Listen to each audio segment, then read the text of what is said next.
Hi everyone and welcome to episode 98 of SAMA, a program which invites an expert to talk about their area of expertise. This week we are delighted to have Denny Waxman with us to talk about natural healing, macrobiotics, the macrobiotic miracles that he's achieved, and skin rejuvenation.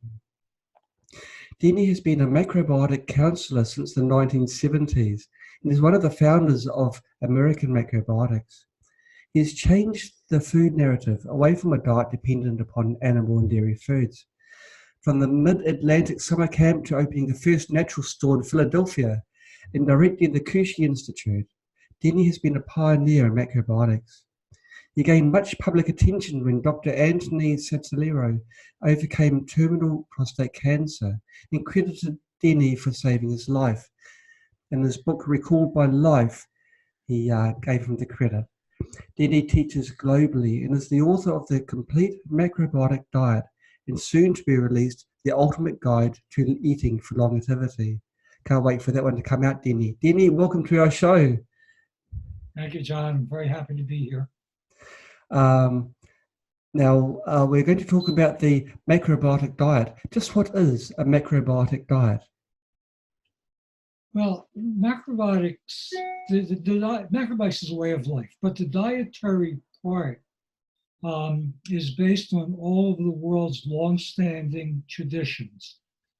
So in my studies and research, I discovered there's a pattern in all of the world's longest-standing cultures, all of Asia, India, the Middle East, Europe, Africa. They all have the same pattern, and that is their diets based on grains, beans, and vegetables, seeds, nuts, and fruits. They all had naturally pickled and fermented foods, and they had mild beverages. Together with that, they had meal times together and very active lifestyles, outdoors especially. So this is a common pattern that we've seen for the past 10,000 years.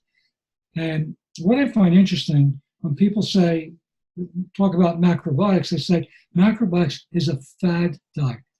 And the funny thing is, the reality is, it's probably the only way of eating. It's not a fad. It's steeped in history and tradition. So that's really what it is.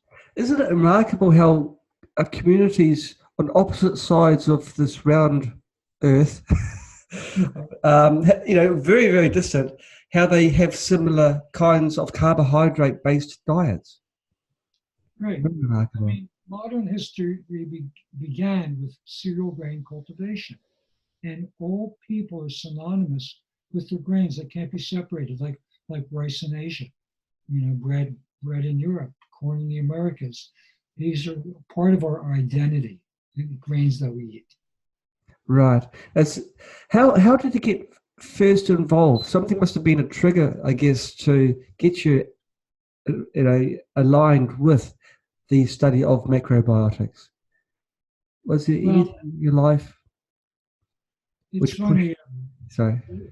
The older brother of a friend of mine just blurted out, do you know anything about macrobiotics? I said, no. He said, well, you eat brown rice for 10 days and you get high, you change your consciousness.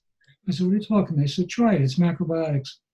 Well, he got my attention. I wasn't ready to jump into my 10 days of brown rice, but I started to look around and discovered a book by George Osawa, the founder of modern day macrobiotics. Yes. I couldn't put it down. I read it beginning to end, and that was the beginning. The next day I just started, gave it a try. And when I found I needed help, I didn't do very well. So you didn't do very well? Yeah, it was a rough start. I couldn't really figure out how to get started, how to get past the just brown rice until I met someone who, introduced me to some teachers in Philadelphia, and they guided me in the beginning. That's fantastic. So what is the Complete Macrobiotic Diet? Well, it's our modernized version of macrobiotics that makes it open and accessible to people and takes away the restrictiveness of it. It's based on adding and not taking away. So anyone interested in better health can start to add healthy practices or foods into their diet and lifestyle. So it's a way to make these principles available to much larger numbers of people and to make them more doable and effective. I guess that's a good point, because if a diet's not pleasant, it's Right. more difficult to maintain. But if you're adding to a diet which you've become accustomed and enjoy, then it becomes so much easier. Absolutely.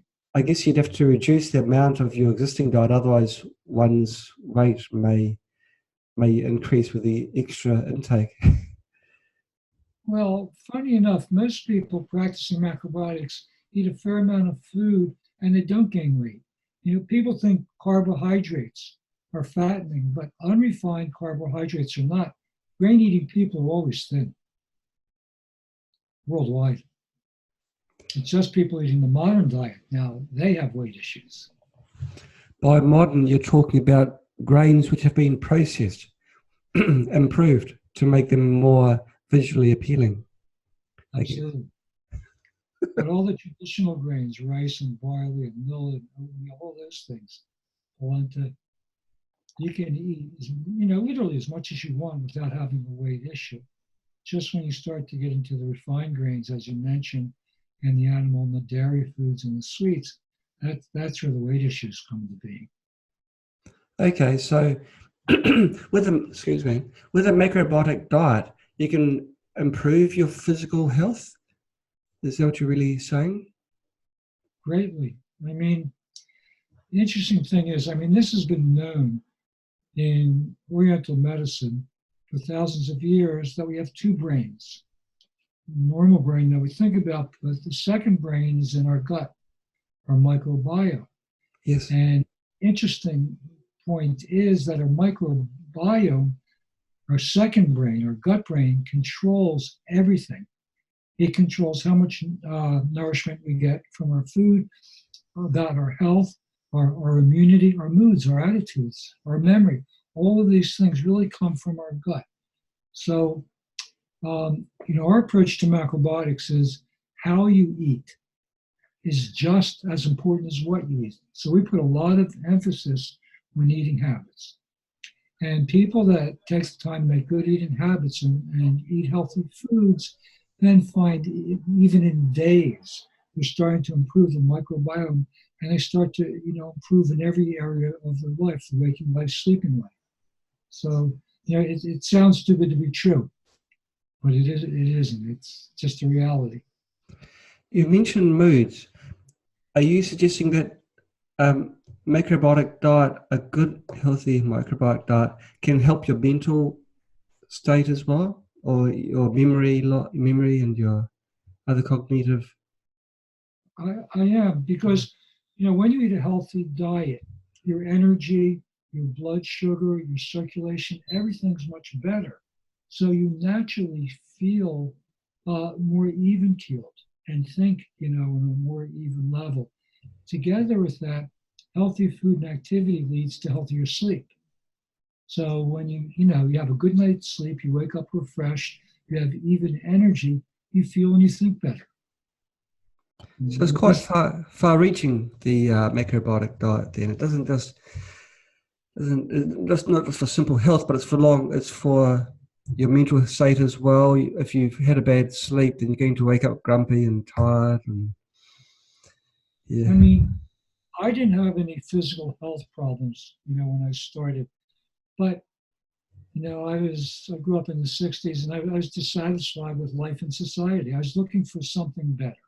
And I wasn't happy in any way, literally. I just didn't like my life. I didn't like what I saw outside. Once I found out about macrobiotics and started to change my diet, everything changed around me. I noticed how I felt and how I saw the world became different. And they started to change. And that's what got my attention. It's like, well, what have I changed? I've added healthy foods into my diet, and I feel like a different person. So, and I've observed it, with friends and clients over many years. It's consistent. you started in the 1960s. I'm guessing that it would have been easier to choose to find these products which have not been adulterated. As time has progressed and more and more sugars are being added and more colours are taken out, bleachers used. It must be harder now, Denny, for people to choose and maintain this diet. Well, yes and no. When I started, there were very few foods available, and the organic movement was in its infancy. So it's one of the reasons that I started my store, Essene, because I couldn't find the food, so other people had the same problem. And in the beginning, it was hard to find foods to sell. It was like year by year, everything. I mean, the natural food industry just blossomed, came to life. So the availability now is far greater than ever before. However, we're inundated. Most people don't know what healthy foods are anymore. At least, back in the 60s, I ate 21 meals a week at home growing up. Everybody did. We ate our breakfast, lunch, and dinner at home every day. So everybody was used to eating at least food. Yes. And that all changed in the 70s, especially with fast foods, where we started to lose touch with family meals, with what real food is. So now we have larger availability, but of course the quality is going down steadily. Then we're inundated with the worst foods imaginable. And those foods are addictive to people. People have a hard time getting away from all the modern processed foods. It's a kind of trap.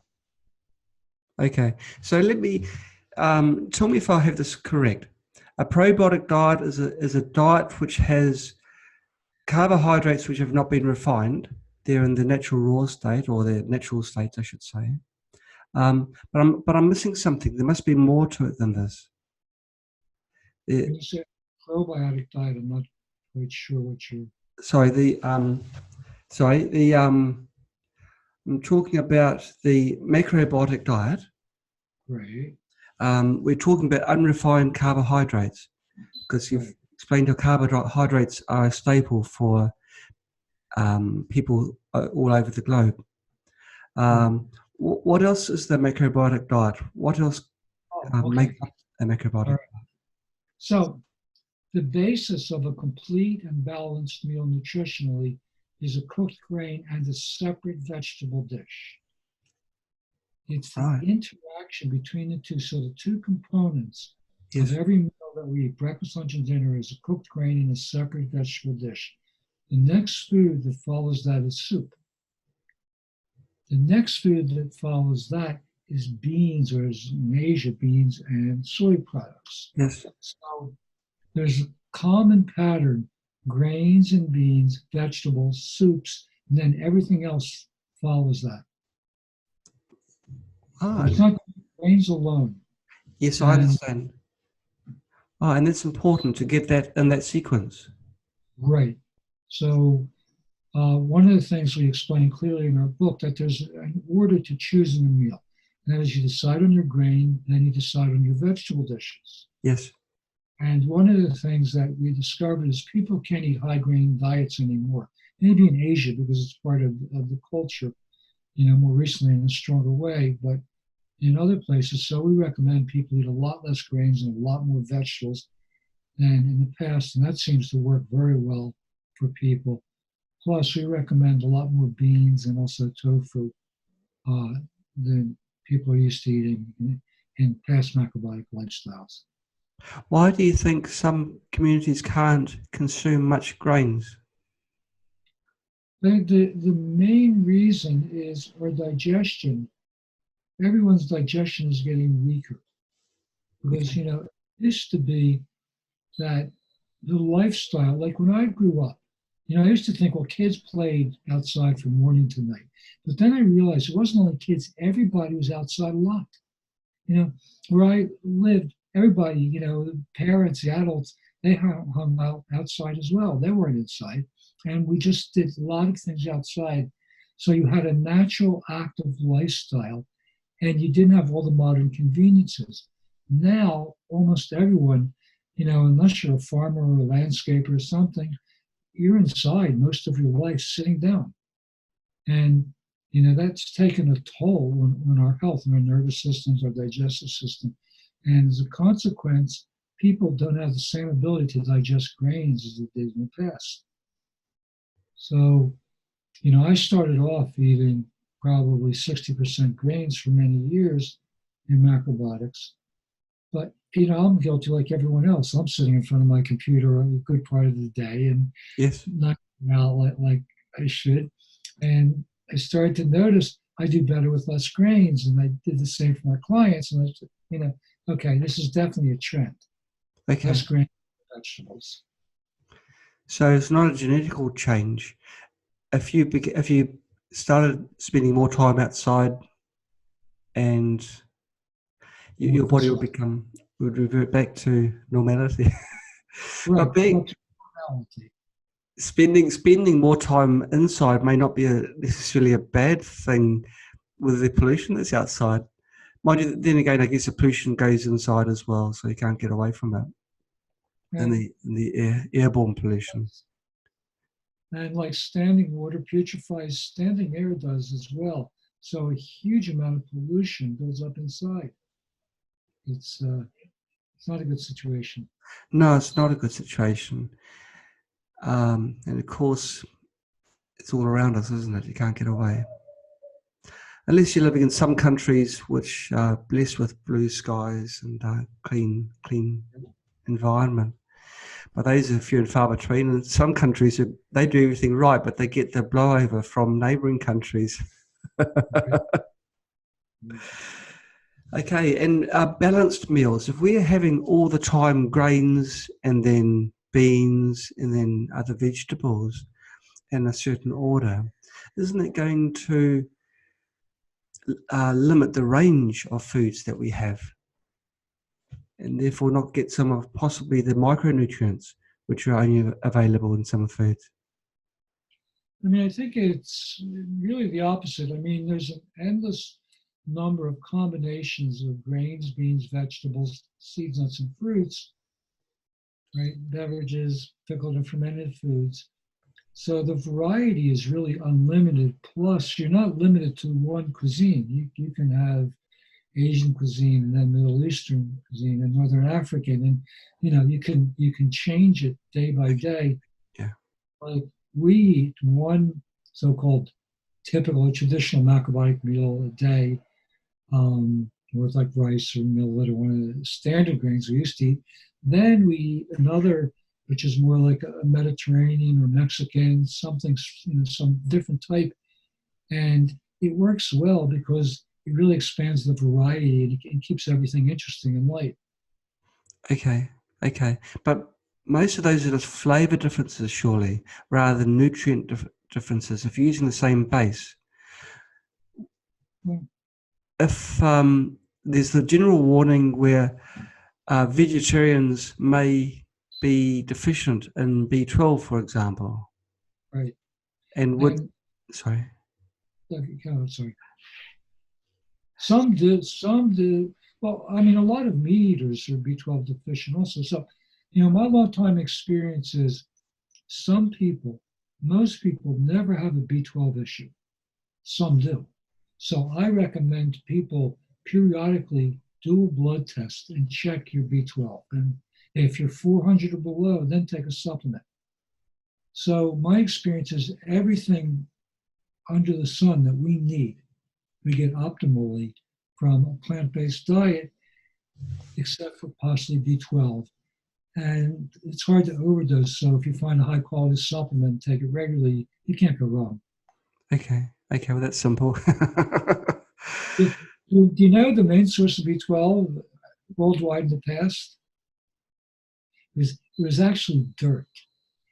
Really? It's produced from decaying matter in the soil. And when people had small farms, they had the cows and the pigs and the chickens. Then they used the manure and they grew their own vegetables. It's a micronutrient. So in the crevices of the carrots and the scallions and everything, people were getting B12. Then if they ate some animal foods on top of that, then they topped it up. Isn't that amazing? Yeah. Now we have sterilized vegetables grown in, monoculture. And of course. Yeah.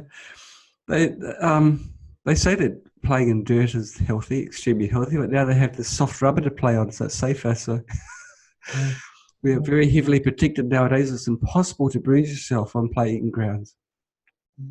there's a great book. It was one of my early influences. It was called Farmers of 40 Centuries. It was how in 4,000 years in China of farming small plots of land, they improved the soil quality year by year and never had any soil erosion using just traditional methods. Yes. And it was just one of those books that I read early on, and it just had such a profound effect on me. That, the relationship people had to the land and the soil in the past, where rather than causing massive soil erosion and deterioration, they were actually nurturing the land year by year. It was regenerative. Because I live in China and I go very often to villages, I've seen this. They section off the land, and each section is like a microenvironment, and they maintain the water and that plot, because it doesn't seem to rain very much, especially in the area where I am now. And the land is extreme. No matter how far you dig, the soil is that beautiful loam that you want to just pick it up and go like this. And I do. It's a beautiful soil.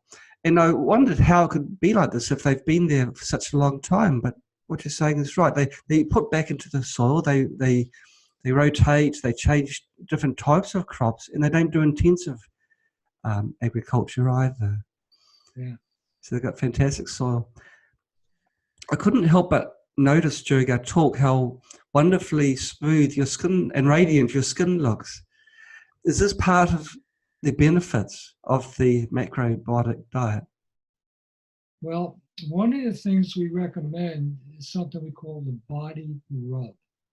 Now, in the past, people have recommended vigorous scrubs or dry brushing, but Yes. I realized at one point, if you use a hot damp cloth and a gentle pressure, you actually cause your pores to open Yes. rather than close. And then you draw out more fats and toxins from the past.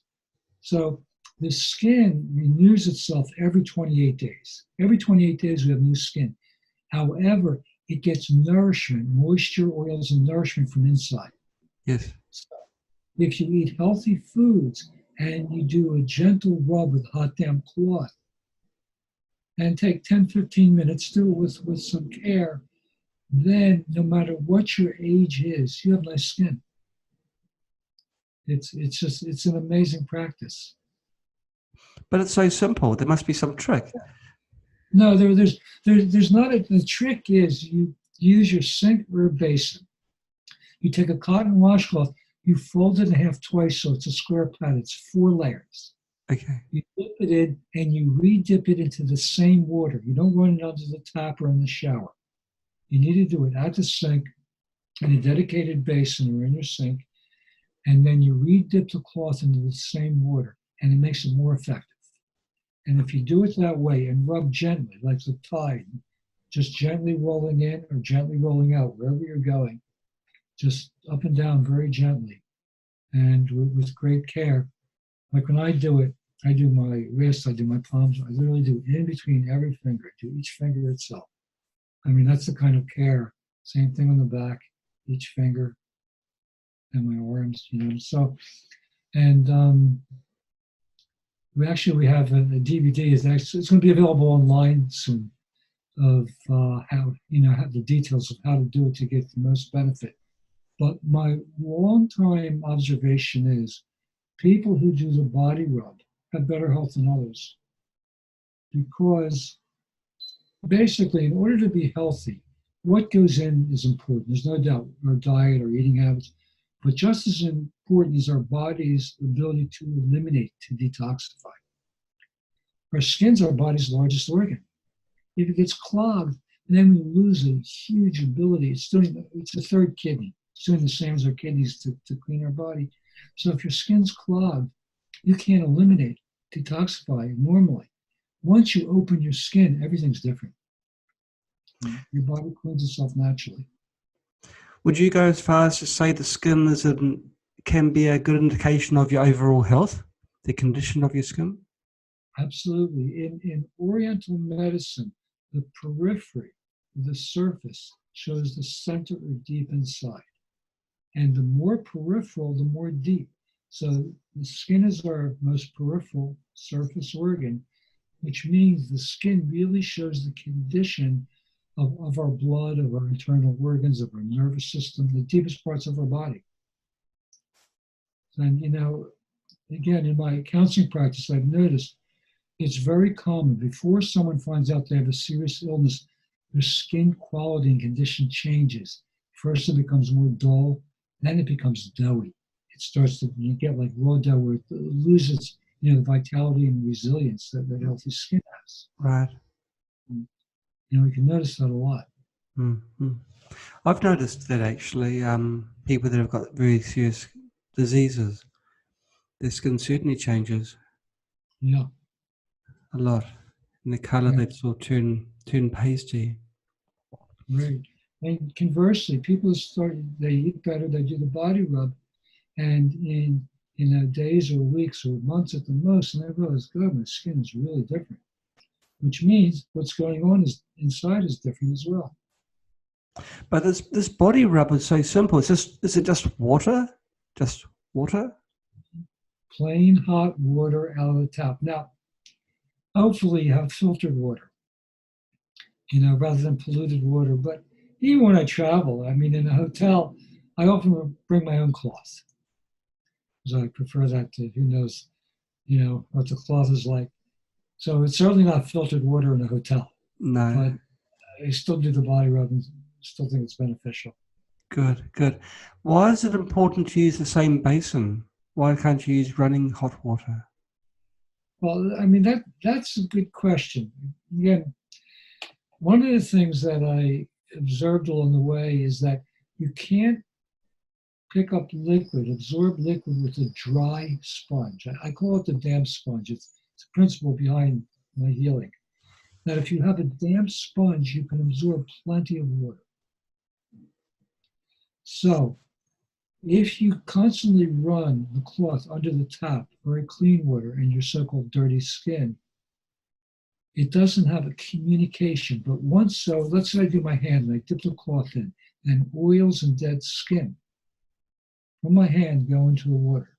So the water becomes like a damp sponge. And as you do it, you can't believe what the water looks like when you're done. How much you think, take a bath or shower and scrub yourself, think you're clean. It's because you're playing in the dirt. Unfortunately, I wish I was, but what comes out of your skin is amazing. And once whatever it is from your own skin, the oils and whatever toxins go in, it attracts more out from your skin. And I don't know if my explanation or observation is right, but what I can tell you is people who do the body rub in the way that I recommend, they have nicer skin than other people. So you're a pharmaceutical company's nightmare, because you're right. suggesting there's a way of cleaning faces which doesn't need cleaning lotions. It doesn't need a product that's got a patent, is alcohol based and smells nice. Absolutely. Wow, it's something so simple. I noticed whilst I was a teenager and going through teenage skin, that if I just splashed water on my face, if I just splashed water for about 5 minutes, because I had noticed when I went for a long swim, my skin condition would improve. I guess that in that point in time, it might have been the water just drawing off the oils which are in the subcutaneous portions of the skin. But now you're suggesting, if I was going through the same time period, which wasn't that long ago, by the way. Well, maybe it was, but we won't go there. You just, if I was to dab a pad, a square pad on my face that just rubbed it like this, that would have been good for acne. Yeah. Wow. Something so simple. So we've done the scrub. After the scrub, how do we replenish and nourish our skin? and lessen the need for having moisturizers, or dare I say the word, cosmetics. Is there how would you recommend we provide the nutrients to our skin after our rub? Well, there are certain foods that nourish the skin more than others. So the number one is whole grains. Any grain in its whole form, brown rice, barley, millet, farro, any grain in its whole form. It's where the bran is not ground into a fine flour. Yes. Makes the skin flexible, resilient. Then the second food is beans. Beans make the skin smooth. Then sea vegetables, not many people eat them outside of Asia and macrobiotic people. Actually, all island countries and coastal people traditionally ate seaweeds, but now they're kind of forgotten. But seaweeds make the skin strong. Yes. And then one other food, and it's again common to Asia, natural soy sauce in soup makes the skin tight. So that combination, plus rather than using animal fats, using vegetable oils sparingly. So that combination provides the most nourishment, the best nourishment for the skin. And So you're saying that the cosmetic companies are looking at things the wrong way. They're looking at the problem from the outside rather than from within. Exactly. They're basically covering up, trying to moisturize things. But you know what happens? So if this is your skin, the fat layer builds up. Yes. Then you put moisturizer on. Where does it go? It goes into the fat layer. Now, if you use it sparingly and it's good quality, that's fine, well enough.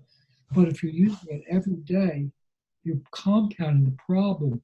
Then you need that product more and more. So the more you use it, the more you need it. The other side is if you take care of your health and your skin, it gets naturally moist.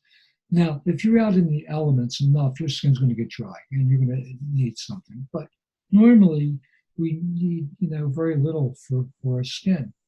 It's just naturally moist and and resilient. Right. And the other part of the problem is, when the skin gets clogged, it interferes with everything. We have capillaries that affect our overall circulation. We have lymphocytes, lymph cells that are part of our immune system. We have nerve cells that regulate our sensitivity, body temperature, and even acupuncture meridians are run under the skin. So everything that's affecting our body is really just under the surface, under the skin. So it's worth a try. Anyone can give it a try and see.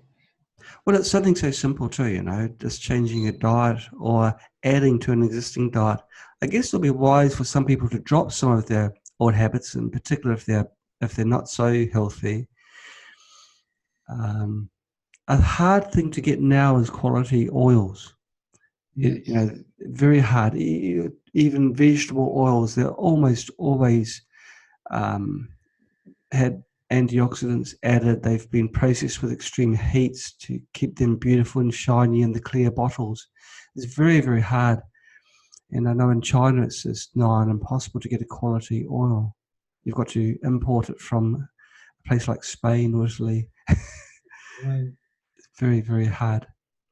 Yeah, Europe still has some very high quality oils. Spain, Portugal, France, Italy. These countries really, really do have good oils. Well, the oils there have got great nutritional value because they've been cold pressed. They are the plant still as the plant was. Nothing's been removed, and so they're dark colours. Olive oils are dark green. Looks terrible. Tastes fantastic. Well, what's terrible? Something that's not clear or white, isn't it? It's funny how cultural changes have taken place over the years. We've become everything is now bleached, isn't it? And then when it's bleached, it's got residual chemicals as well as all the nutrient, all the good stuff taken out. Denny, when we were in Italy the first time, we noticed people are pouring on oil over their food. And of course, in Western society, we brought up with oil is bad for you, less oil. But oil is a nutrient, the right type of oil. And so they pour it on, and it becomes very, very nice. And I noticed also that their skins were very healthy. Would this have been because the nutrients are being supplied from the inside?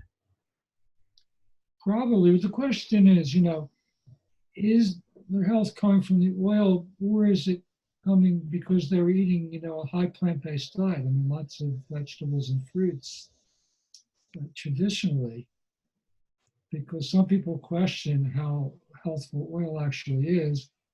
And sesame and olive oil have a 6,000-year history, and they're the only two oils that can be completely naturally pressed without any added heat or solvents.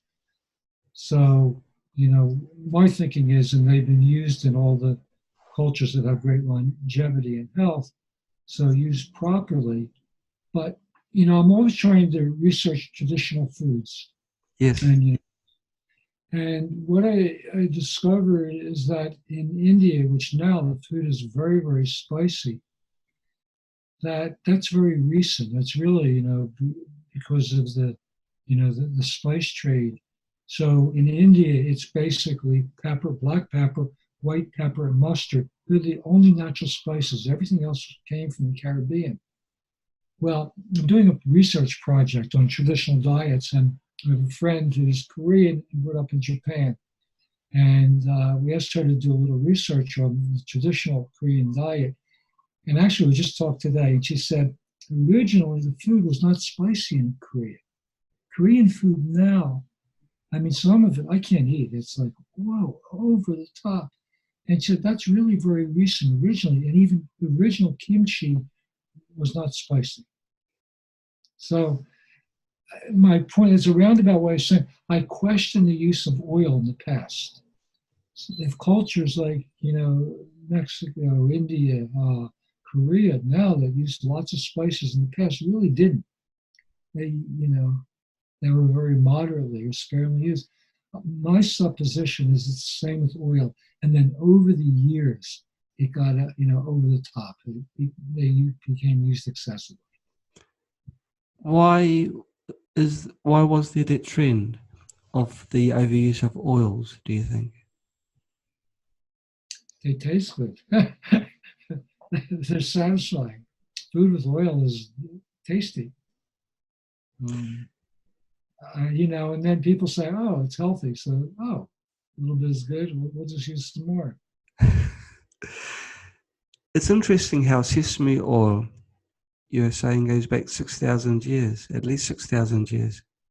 Right. Of all the oils which we use in cooking now, sesame oil has to be, in my opinion, the best tasting oil. We make bread using sesame oil, and it gives it a beautiful, nutty sort of taste. Yeah. It's good to know it's healthy. And the one that we're using now is one that has been cold pressed. It's got an amazing flavor. But how would they have extracted the oil such a long time ago? With an auger press, just a screw press. That's all you need for both olive and for sesame oil.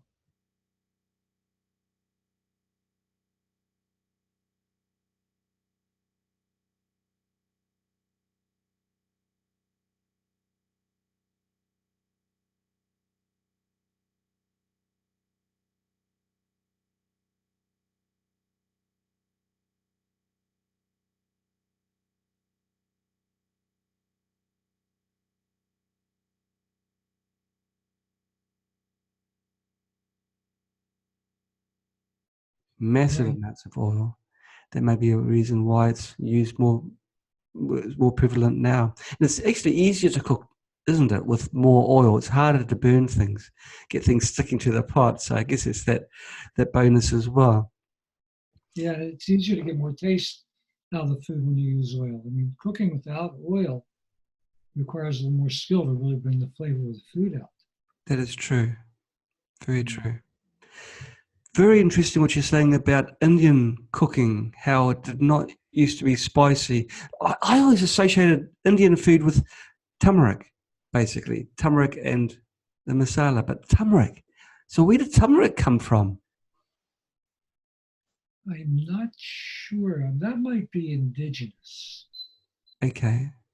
to Asia. That I'm not sure of. But that's, it's similar to ginger. It's one of those spices that's more natural, more widely used.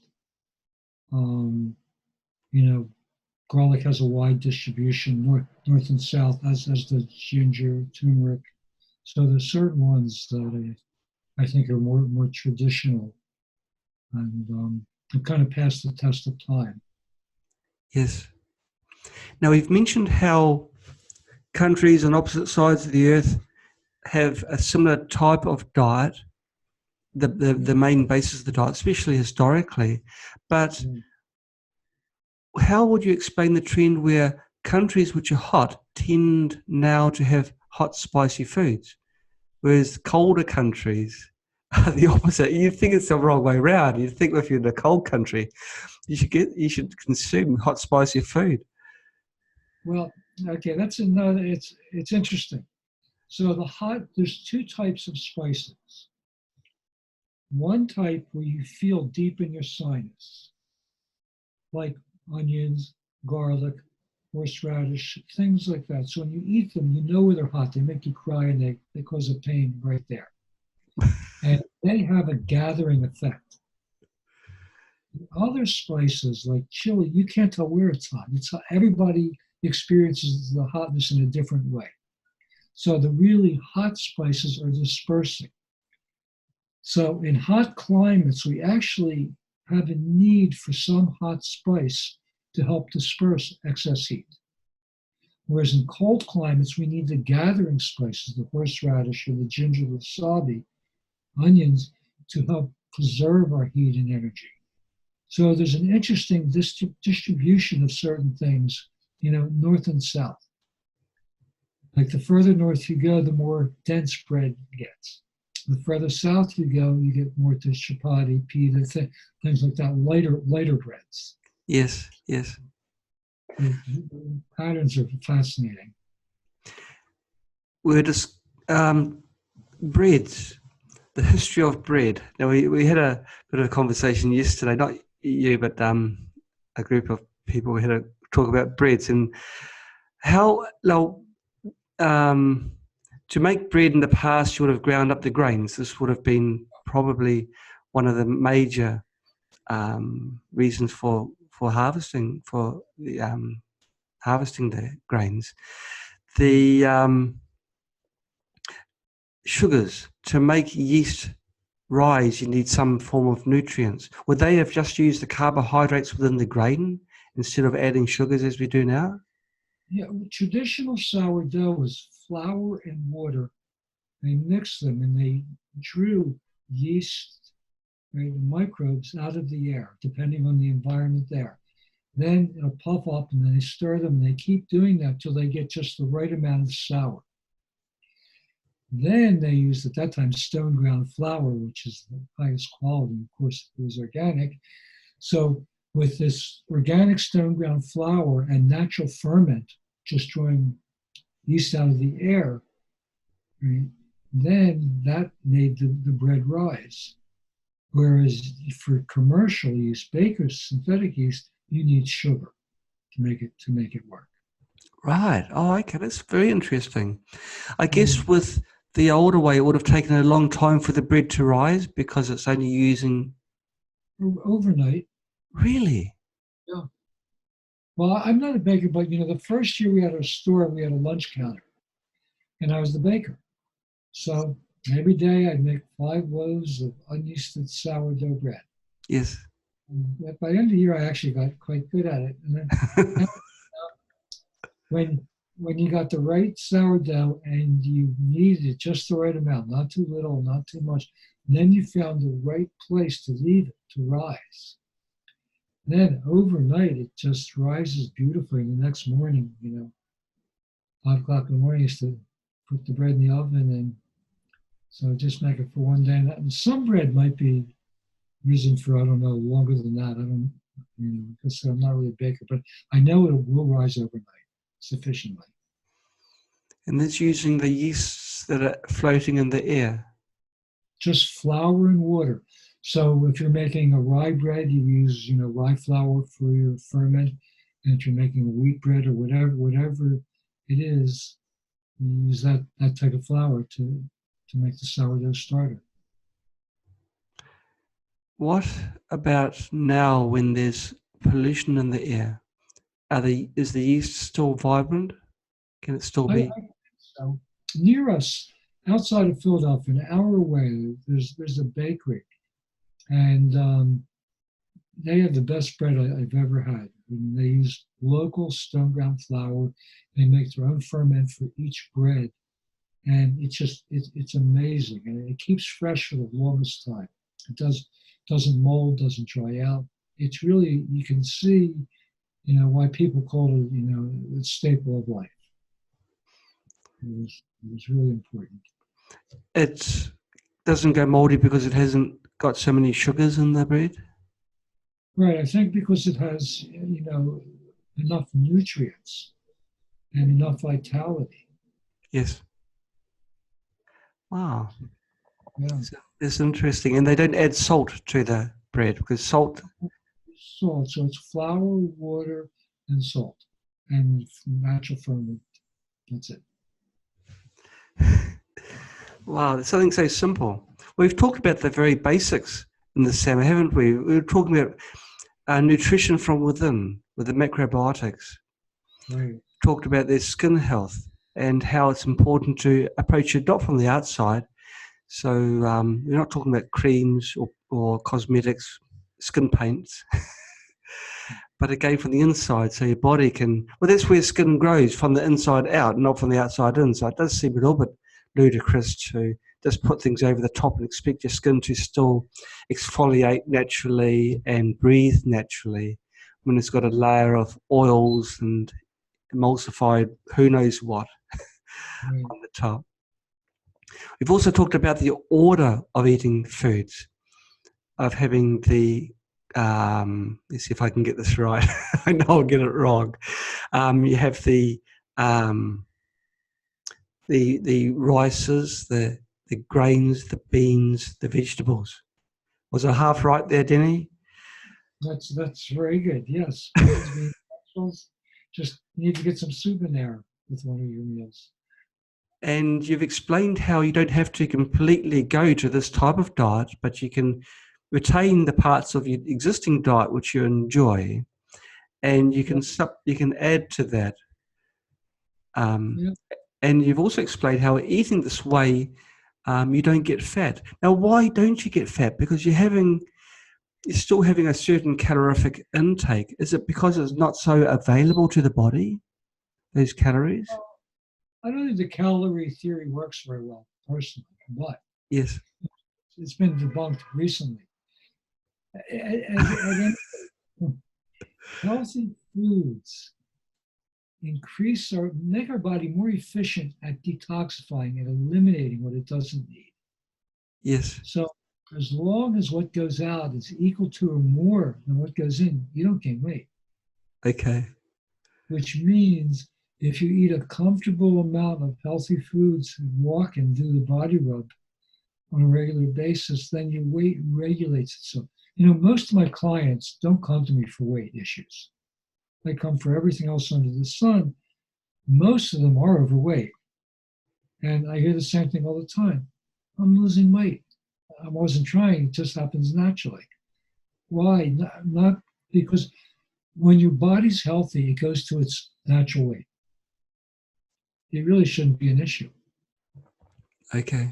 And I guess if you're having the type of diet you're describing, the food will be passing through reasonably quickly. It wouldn't be spending more time in your body. Yeah. Another point, it's like the value of adding is that you're changing the percentage. Let's say you have, a 90% unhealthy diet and 10% healthy. And you add 10% more healthy food, so you're going to 80-20. and 10% more, you're going to 70-30. Yes. So you keep, once you get enough healthy in relationship to the unhealthy, you start to tip the scales. Okay. The other thing, you start to have more enjoyment from what you're doing. You get to the point where you have enough healthy where it takes care of the other things. So my observation is it's not about perfection. It's about creating health-supporting habits and cultivating a taste for natural, healthy foods. Once that's underway, well, the rest is just a matter of time. It takes care of itself. You're making it sound very simple, but to wean oneself off sugar is one of the hardest things possible. It's like nicotine and addiction levels.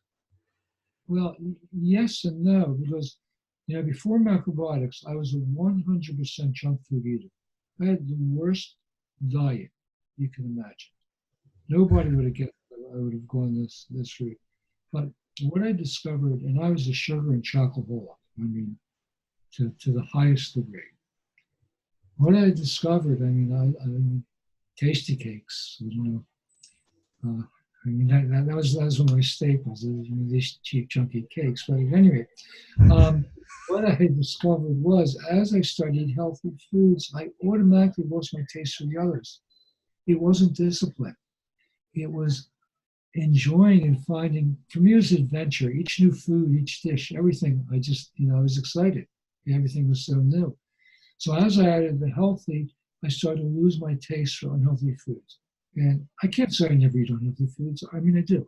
Everybody does. But I don't really crave them, in social circumstances or whatever. If it's there, I might enjoy a little bit. But what satisfies me, what I look for, is not sugar. It's the natural sweetness in sweet vegetables and sweet potatoes and, and cooked grains and things of that nature. That's interesting. So you don't need willpower. It's just really naturally gravitating towards foods, pardon me, which have got a better taste.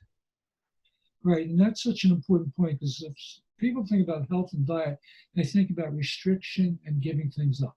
Yes. And that doesn't. That's really the biggest stumbling block of shifting your mind, so you realize it's about adding healthy things, looking for things that are healthy and enjoyable and satisfying. And then health craves health. One healthy food likes another healthy food. And it starts to get a life of its own. If you're working a busy lifestyle, how does one find the time to make the foods that one should eat? Because fast foods, the appeal, that came alongside the working hours becoming increased and working days. Saturday, Sunday, people don't get so much free time now as they had before. Well, I mean, at one point we probably cooked everything from scratch at home, but we don't anymore. We rely on pre-prepared foods. We rely on organic canned beans, things like that, and make use of leftovers. Plus, eating out. I mean, Philadelphia is a very vegan-friendly city. It's very easy to eat out and go to restaurants and get grain, bean, and vegetable quality meals, healthy soups, all those things, more and more all the time. So you can find the right mix of doing things at home, getting pre-prepared things, and finding restaurants that will provide healthy choices. Philadelphia sounds like a good place to be. In some ways, yeah, it's hard. I find in many countries it's hard to find places which are vegetarian, let alone vegan. Places that cater for people with those diets. Very hard, actually. Even you ask for a salad and it's got sprinkling of meat on the top, or something terrible like this. Are you a vegan? I'm not vegan. I do eat some fish. Okay. I mean, I never really liked meat, so stopping meat certainly wasn't a challenge for me. No. Well, I liked hamburgers and hot dogs, but real meat, I never liked. So there was, How far away are people's conceptions of what the prehistoric diet was to what it truly was. The visualization they have is hunting and gathering, so that they'd pick things off the ground that were already there, or they go out with spears and catch their prey. Yeah, is that pretty close to how it was, or is it very different? Way off the mark. I mean, there's enough research to show that they were eating wild grasses, they were eating acorns, they were eating berries, and tubers, and lots of plant-based foods, together with animal foods as well. But it wasn't just eating this high-protein animal diet. It was largely plant-based. Okay, and this opportunist, I suppose, if they manage to catch something, then it's meat for a while. Right. People think that we ate a lot of meat in the past, but according to my research, before the Industrial Revolution, in Europe, the average was 5 to 10 kilograms per person per year, most of which was for holidays and festivals in the form of roast or stews. So like a village would roast an animal and make a huge stew for a holiday or festival. Now, China, Japan, and India all were 2 kilograms per person per year before the Industrial Revolution. That's almost nothing. So, when people say, "Oh, we always ate this much animal food," it's really not true. It's a very recent phenomenon. I noticed now, Denny, how much meat people are eating. And I wonder if people who are watching this, think of what they're having after they've watched this video, that they're going to have a meal, and it's going to have meat. A meal is not a meal without meat. It's quite remarkable. And so if we used to have predominantly vegetables in the past, we would have got our nutrient needs from that diet. And so Absolutely. What's changed? It's only perception, only our habits, where people have got the mindset that they need meat for a balanced diet. Isn't that remarkable? Right. Yeah, I mean, all food has protein, so protein's not an issue. Yes. Minerals come from the earth. So basically, everything we need grows, is absorbed by grains, beans, and vegetables, etc. Then when we eat it, we're getting direct nourishment from the earth. If we eat animal food, the animals are eating the plants instead of us, processing them with the waste that they have. Yes. Then we get secondhand protein and nutrients. Okay. If we drink the dairy food, it's actually third hand, because then the animals eating the plant, then making the dairy. Yes. So, my perception is everything's upside down and backwards and inside out. You're saying you need animal dairy foods. It's really, really not true. I mean, what is true is we need plants that are grown naturally from the earth, and we need a variety. And if you want to choose to eat some animal dairy foods, that's your choice. Isn't it funny? The conversation always goes back to dirt. Have you noticed that? We do about the dirt, the soil. It's where it all starts. That's the mother vein from the dirt. Right. Well, I've really enjoyed this talk, Denny. It's been very revealing. We've in modern society, with all the progress we've made, it would appear that most of that progress has been in the wrong direction. It's been in reverse. Yeah. I mean, some of the technology is wonderful, but a lot of the things are really not. I agree, in the wrong direction. So just even the thing about children playing, we used to go out and play, and you're playing on dirt, bare feet, and of course you get dirt everywhere. I'm sure we consume some as well. It just doesn't happen now. It's sad, isn't it? It really is, and kids are protected. They're kept from it, not realizing that our immunity or immune systems get strong and vital from that. From that dirt, good old dirt. Well, thank you so much, Denny, for being on the show and taking time out too, because it is late your side of town. Thank you. Really appreciate it. Enjoy. Thank you. Okay, bye-bye. Bye. Bye-bye.